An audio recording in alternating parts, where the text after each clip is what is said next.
Dubai ഷെയ്ഖിന് ഒരു mail ചെയ്ത് എന്റെ ഈ കേസ് ഒന്ന് തെളിയിക്കാൻ, അതായത് അവിടെ എവിടെയും ഉണ്ടല്ലോ CCTV. എന്താ ഫേക്കാന്നത് പ്രൂവ് ചെയ്ത് കഴിഞ്ഞാൽ തന്നെ നമ്മൾ തിരിച്ച് അവർക്കെതിരെ ഇവൻ കേസ് കൊടുത്തോ? ഇല്ല. എന്തോ കേസ് കൊടുത്തോ? ഇല്ല.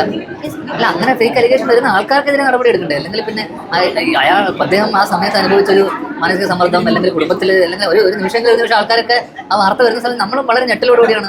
നമുക്കറിയാം പുള്ളി ഒരിക്കലും ഇങ്ങനെ ഒരു സാധനം പുള്ളിയുടെ ഭാഗത്ത് തെറ്റുണ്ടാവില്ല, സംഭവിക്കില്ല എന്നൊക്കെ. പക്ഷെ എന്നാൽ പോലും ഇങ്ങനെ വെറുതെ ഒരു സ്ത്രീ പറയും എന്താണ് സംഭവം, അതിന്റെ പുറത്തുള്ളൊരു സംഭവം നമുക്കൊരു പിടിയില്ല.